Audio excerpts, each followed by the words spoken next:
इतना डर गए, एक पूर्णिया के सांसद से इतना डर गए कि उसको जेल में भेज दिया, केस कर दिया सीधे। प्रियंका जी, नीट छात्रा के मामला में जो है अब सीबीआई की जांच तेज हो गई है, लेकिन वही उल्टे उनके परिवार को धमकी मिल रही है। अरे भाई है ना, इनको पता है क्या है, एक्शन तो लेना नहीं, क्योंकि पुलिस इनकी, सारे डिपार्टमेंट इनके, ठीक है, सीबीआई इनका। अब वही चीज है ना, उन्नाव घटना में इंसाफ मिला था ढंग से, जब तक जनता पूरी सड़कों पे नहीं उतरी। तो वही है ना, बेटी को तो इंसाफ मिलता ही नहीं है। अब बेटियों को इंसाफ लेने के लिए ना सड़कों पे उतरना पड़ता है। इन्हें पता है ना, उन्नाव वाली लड़की को भी कितनी धमकियां दी थी, लेकिन उसके साथ देश खड़ा था। ठीक है, आज जो नीट छात्रा के साथ जो हुआ है ना, उसके साथ भी ना पूरा देश खड़ा है, पूरा बिहार खड़ा है। लेकिन उनके परिवार को धमकी देना, उनके डरा रहे हैं, परिवार को डरा रहे हैं। अरे यही डरा रहे हैं ना, जिनके नाम आ रहे हैं, नीतीश कुमार का बेटा है, और भी कई ऐसे लोग हैं जिनके नाम आ रहे हैं, बड़े बड़े नेताओं के बेटों के नाम आ गए ना, तो वही चीज है, धमकाएंगे ना, जिससे कि केस वापस ले लें, ये लोग कोई आगे कार्रवाई ना करें। अभी देखना, अभी केवल धमका रहे हैं, कुछ दिन बाद ना पैसे भी ऑफर उसके लड़की के घर को करेंगे, लड़की घर को पैसे ऑफर करेंगे कि आप इतना पैसा रखो और केस वापस ले लो, जिससे कि ना इनके कुकर्म छुप सके। आप लोगों को भरोसा नहीं है बीजेपी सरकार पर, नीतीश कुमार पर? बीजेपी सरकार पर भरोसा किसको, ये बताओ? अरे उन पर भरोसा कीजिए। तुमको है भरोसा? तुमको है भरोसा? वो तो कह रहे जो महिलाओं की बदौलत हमारी सरकार है बिहार में, बिहार की महिलाओं को यही तो रोना है, बनाया, मजबूत बनाया। यही तो रोना है बिहार की महिलाओं को कि भैया 10 रुपए के लालच में हमने इनको वोट काहे दे दिया। क्यों? वोट देकर 10,000 रुपए के चक्कर में ना हमने अपनी बेटियों का सौदा कर दिया। ठीक है, अब वही बात है ना, पूरे 5 साल तो झेलना पड़ेगा। ठीक है, तो 5 साल तो झेलना ही है, चाहे रोकर झेलें, चाहे हंसकर झेलें, चाहे कैसे भी झेलें। सम्राट चौधरी पे भरोसा कीजिए, वो कार्रवाई करेंगे, वो लगातार कह रहे हैं हाँ, 5 साल तक कार्रवाई चलेगी। ठीक है, ये भरोसा हम करें कि 5 साल तक कार्रवाई चलेगी। अब इंसाफ तो अब हो गया हवा में। ठीक है, आपको नहीं लगा जो उस छात्रा को इंसाफ मिल पाएगा बीजेपी राज में?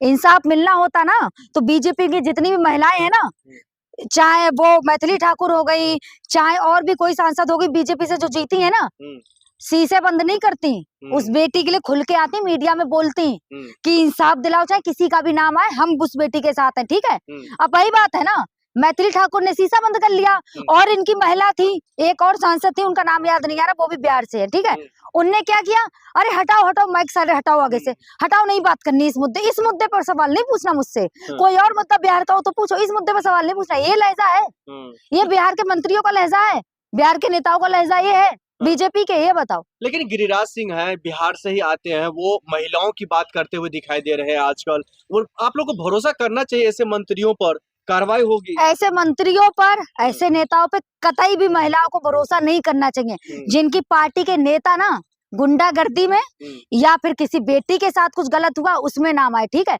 फिर चाहे भले ही वो नेता कोई भी हो। लेकिन नीतीश कुमार तो खुद ही कह रहे हैं जो सीबीआई की जांच होनी चाहिए और निष्पक्ष तरीके से जांच होनी चाहिए, कोई भी इसमें फंसे। मुख्यमंत्री का बेटा है भैया, मुख्यमंत्री के बेटे का नाम आ रहा है। ठीक है, जांच कौन करेगा? नीतीश कुमार खुद जांच की मांग कर रहे हैं। एक मुख्यमंत्री उस राज्य का क्या होता है, राजा होता है ना। ठीक है, राजा का अगर बेटा का कहीं नाम आता है तो क्या होता है, या तो वो लड़की गायब, या उसके परिवार को कॉम्प्रोमाइज करना पड़ेगा। ठीक है, या तो सेटलमेंट होगा। ठीक है, इंसाफ मिलेगा। कोई राजा अपने बेटे को जेल में डालेगा, ये बताओ? अरे देख रहे, जब से सम्राट चौधरी वहाँ का जो है गृह मंत्रालय संभाला है, उसके बाद गुंडे माफिया थर थर कांप रहे हैं बिहार के अंदर, क्योंकि ये तो खुद गुंडे हैं ना। देखा नहीं था सम्राट चौधरी का एक बयान आया था पहले, नीतीश कुमार गद्दी पे रहेंगे, पगड़ी नहीं पहनूंगा।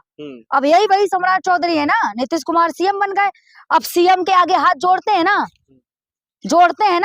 तो वही है ना, गुंडे ही सत्ता में बैठ जाएंगे तो गुंडे कौन थरथराएंगे, ये बताओ? आखिर में ये बताए, क्या उस बेटी को, उस लड़की को इंसाफ नहीं मिलेगा बिहार सरकार से या बिहार पुलिस के साथ? सबसे बड़ी बात यही है ना, अगर उस बेटी को इंसाफ चाहिए ना, पूरा बिहार को ना, पूरे बिहार की महिलाओं को ना सड़कों पे आना पड़ेगा। महिलाओं को क्या, बिहार के पुरुषों को भी सड़कों पे आना पड़ेगा उस बेटी के साथ, तभी इंसाफ मिलेगा। क्योंकि आज तक की ना हिस्ट्री में देख लो, चाहे कोई भी हो गया, चाहे झांसी की रानी हो गई या चाहे कोई भी हो गया ना, जब तक महिलाएं सड़कों पे नहीं आती ना, इंसाफ नहीं मिलता, इतना याद रखें। ठीक है, अब बिहार की पूरी जनता को सड़कों पे आना पड़ेगा। मैं बिहार की उस एक लड़की से, उस एक महिला से और उस एक युवा से कहूंगी जिसके घर में ना बहू बेटियां हैं, सड़कों पे उतरो। आज एक के साथ हुआ, कल 2 के साथ होगा, सड़कों पे उतरना ही पड़ेगा, तभी इंसाफ मिलेगा। ठीक है, अरे भैया, अब मोदी जी नहीं बोलेंगे, अब नीतीश कुमार नहीं बोलेंगे, क्यों? उस बेटी के साथ क्या हुआ, और उसको इंसाफ दिलाने के चक्कर में पप्पू यादव को जेल भी हो गई, बेचारे हॉस्पिटल में भी एडमिट हो गए। लेकिन वही बात है ना, अबे काहे बोलेंगे, इनके नेताओं के नाम आ रहे हैं ना एक एक के खुल के।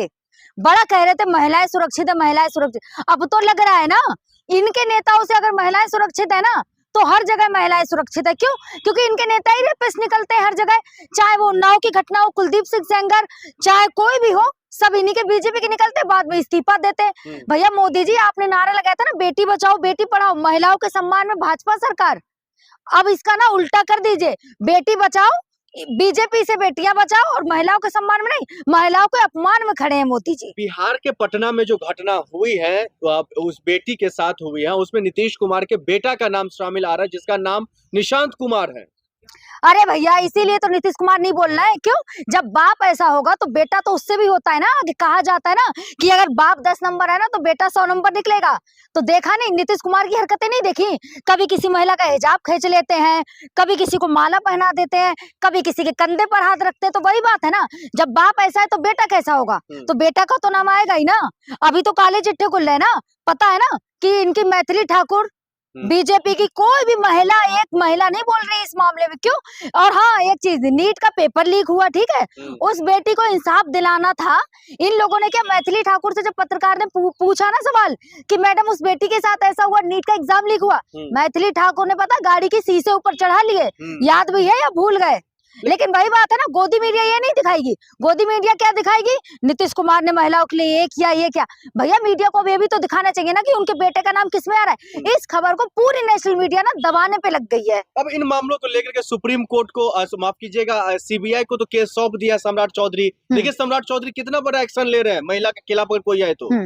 अब भाई है ना, नीतीश कुमार के बेटे का नाम आया, ठीक है, पहले ही कहा था ना कि नीतीश कुमार को ये लोग ऐसे साइड पार्टी से करेंगे ना कि पार्टी भी खत्म, नीतीश कुमार भी खत्म। अब वही चीज है ना, सम्राट चौधरी लगातार आगे आ रहे हैं बढ़कर। क्यों? क्योंकि नीतीश कुमार के इस्तीफे के बाद सम्राट चौधरी को तो कुर्सी संभालनी है, और कौन संभालेगा? है कोई दूसरा संभालने वाला? तो लेकिन नीतीश कुमार के बेटा का नाम इसमें शामिल होना, हाँ, और शामिल आना, और ऊपर से अमिताभ जो पूर्व आईपीएस हैं, उनको गिरफ्तारी होना, क्या दर्शाता है फिर पटना? जब इनके पप्पा, सब लोगों के जब पप्पा ही एबस्टीन फाइल में नाम आ रहा है ना, तो इनके नेताओं का काहे नहीं आएगा? ये बताओ। जब पप्पा इतने हैं तो बेटे तो उससे भी दुगने आगे होंगे ना। पप्पा का तो केवल नाम आ रहा है मेलों में, बच्चों का तो सीधे कांडी बता रहे हैं कि क्या किसने कौन कर रहा है। पप्पू यादव इन लड़कियों का आवाज जब उठाया, पप्पू यादव बिहार की ना जन जन की आवाज उठा रहे थे। पप्पू यादव पता भी है कौन है? पप्पू यादव वो इंसान है ना बिहार का जिसने अपनी पूरी प्रॉपर्टी बेच दी जनता के लिए, ठीक है, बाढ़ पीड़ितों के लिए पूरी प्रॉपर्टी अपनी बेच दी, वो है पप्पू यादव।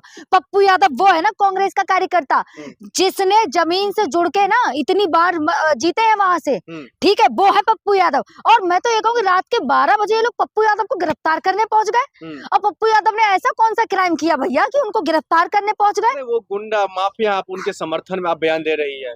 अरे कितने बड़े अगर पप्पू यादव को आप जैसे पत्रकार अगर गुंडे बोलते हैं ना, तो भैया हमें ऐसे गुंडे ही चाहिए हर राज्य में, हर सरकार में ऐसे गुंडे चाहिए हमें जो अपनी पूरी प्रॉपर्टी ना हमारे हित में बेच दें, ठीक है, ऐसे ही गुंडे हमें चाहिए। आप बताएं। तो पप्पू यादव की गिरफ्तारी क्या बदले की भावना, यानी बदले के तौर पर सम्राट चौधरी ने करवाया है? अरे पूरा बदला ले रहे, क्यों नहीं लेंगे?